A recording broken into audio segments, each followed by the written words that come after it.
Good morning, everyone. This is Scott and Josh with Brunswick Plantation Resort and Golf. We're bringing you the latest, most up-to-date news and course information and course conditions here in the Myrtle Beach area. Josh, you had the chance to play one of the most notable courses, as far as brand names go out there. You got World Tour Golf Links, very famous for its quotation marks, inspired by holes from famous golf courses around the country.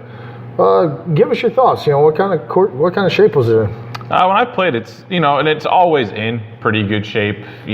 Greens, fairways, tee boxes, they're always green, pretty well manicured. It is, when I went out and played it, it was after some rain we've had recently, and it's a course that if it rains, it really holds water pretty well. So it is always playing a little bit wet, so you're getting some mud balls, some plugs.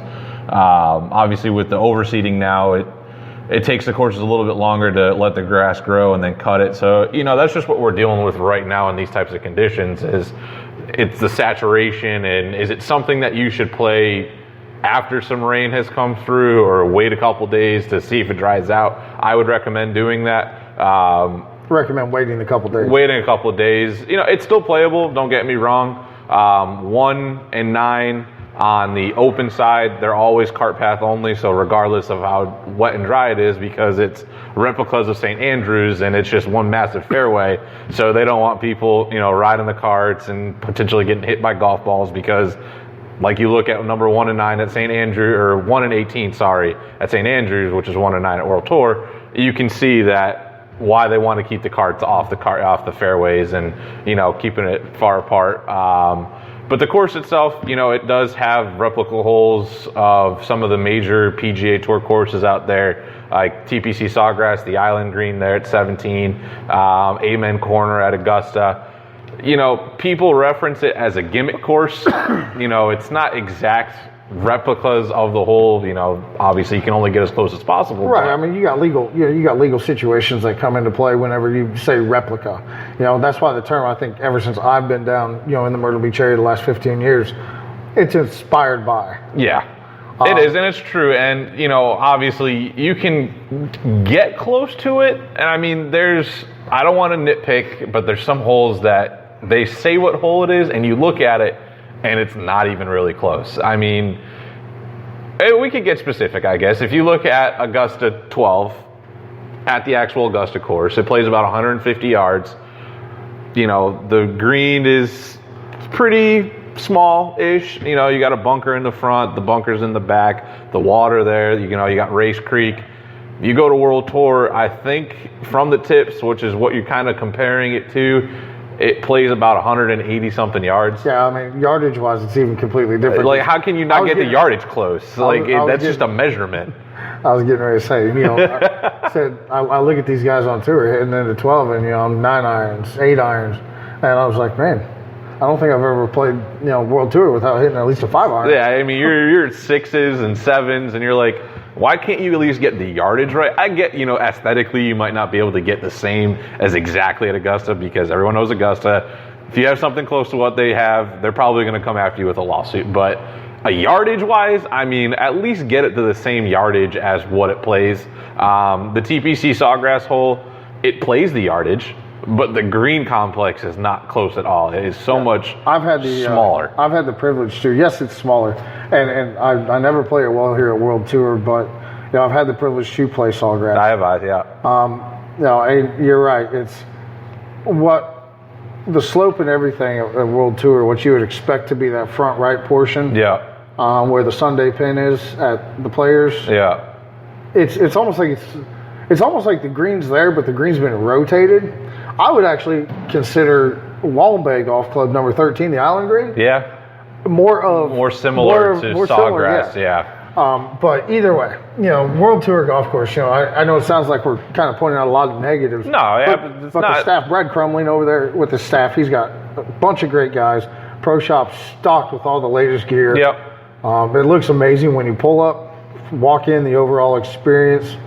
And course conditions. You said it. Right now it's overseed time. Yeah. Everybody's kind of watering the fairways a little more. Yeah. This grass is growing. But now, come spring, I would expect nothing less than if you're saying the overseat took well, this winter and spring, I would consider nothing less than almost perfect. When we roll back. Oh, for sure. I mean, that's what the whole idea of the overseeding is it gets it ready sooner for the spring season and the big season of Myrtle Beach golf. So definitely, you want to have it on your playlist. The question is, once you play it once, is it something that you want to go back to? Because for the price, that's what it is. I mean, play it once. It's going to be somewhere right around the. You're probably looking about $85 to $110, right? Roughly. I mean, playing it once, seeing it. To say you had the chance to play the Island Green at Sawgrass, if you never get down there, obviously, probably about 99.9 of us are never getting to Augusta to play. So to play holes similar to what Augusta has, yeah, it's something you want to have on your bucket list. But is it something that you want to keep doing year in and year out? I mean, I've had groups that they're like, oh, we always have to play World Tour. I mean, there's 80 different courses. I guess if you go through all of them, you have your favorites. Why not? But it's, is it something that's worth to keep coming back to when there really isn't much change to it? I guess maybe one of the questions that we have is, you and I in the golf industry, playing golf, being privileged enough to have a lot of friends in the business down here. We played a lot of the courses, if not all of them. Mm-hmm. Are we probably a little bit pickier? I would say yes. We're not. We don't come down once a year. Right. We're not comparing a home course versus a golf course in a whole other destination. Yeah. But I mean, we weren't born and raised here, so we can compare it to what we have. It's just like the other day, I played Ouachita Plantation. Yeah, well. The private club. But I guess what I'm saying is, even though I'm in Myrtle Beach, but because I never get to play it. Yeah, you get the experience. I got a whole different experience than, when I go play with my friend, Corey Bowers up at Long Bay, because A, I worked at Long Bay. Yeah. B, it's a golf course that's popular around here. Right. So, I think it's a great. I do think it's a great one-play course. Definitely play it one time.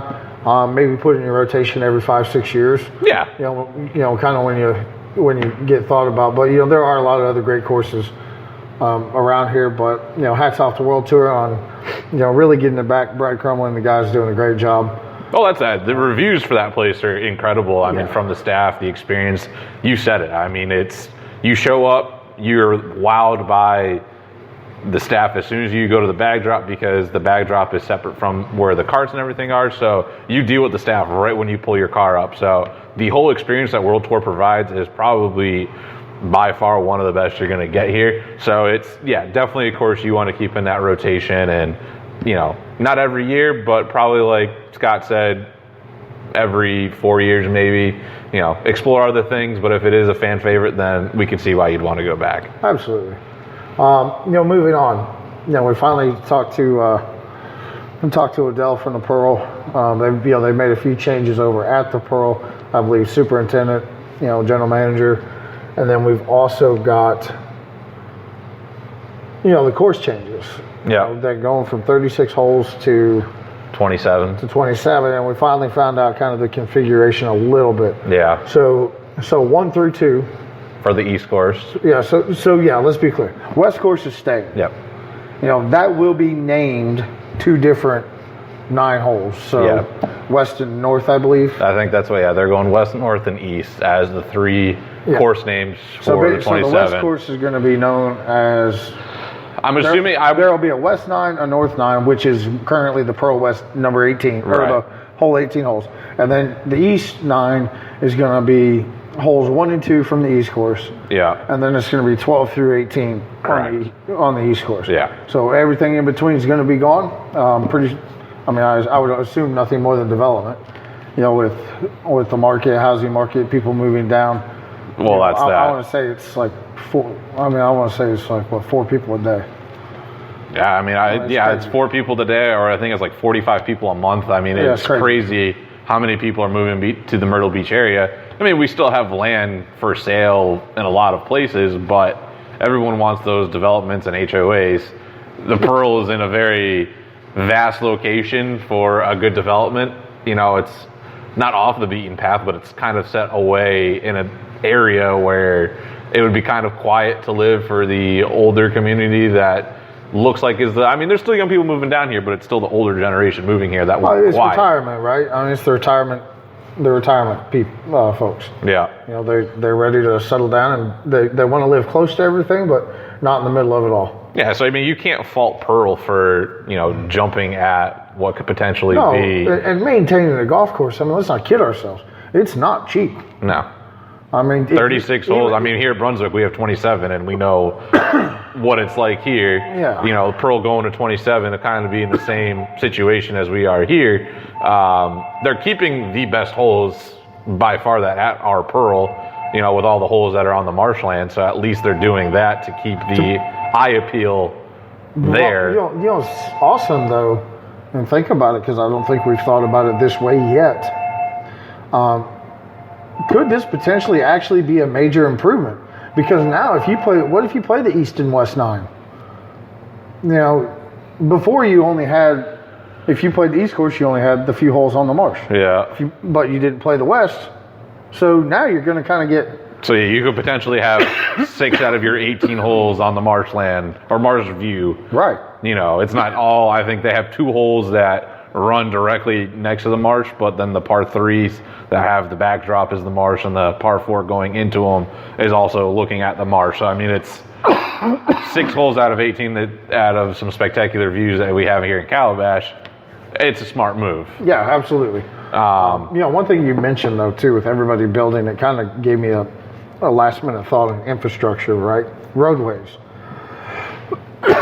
Some of our listeners, sorry for all the coughing, a little bit under the weather this week.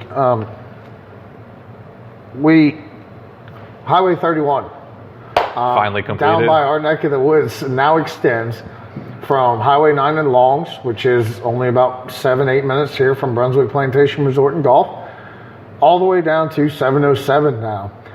Took it the other day on my way to Wausau Plantation, and it definitely makes the ride a lot smoother. See, I didn't know how it was going to be because you're really just battling the lights when you take 17 when you had to. Yeah, but I guess what I'm saying is when I left, I got to Wausau Plantation. I live in the farm. Right. It only took me 33 minutes to get to Wausau Plantation. Like, by the time I only have to go through about 3 stoplights on 707 versus all those on 17. That's which true. is 15, 20 of them. No, you got 15 stoplights before you get to Glens Bay Road. Yeah, until they finally put that overpass in. Yeah, there were still ways around it. Like, I obviously live over, Bella Vita, which is kind of right where 31 and 501 meet. There's Forest Brook that leads you down, and then you hop over to 707. With that pass, what we've heard is that hopefully we'll be running it all the way down to Pauley's, which brings in a lot more access quicker to different courses from regardless where you are in the 60-mile stretch of the Grand Strand. So if they could continue building 31 and get it down to Pauley's, Georgetown even, bring in like the True Blues and Caledonias for the people that are up in North Myrtle Beach and get there quicker, it's just going to open up a more vast opportunity for people to build packages with basically every single course you could think of.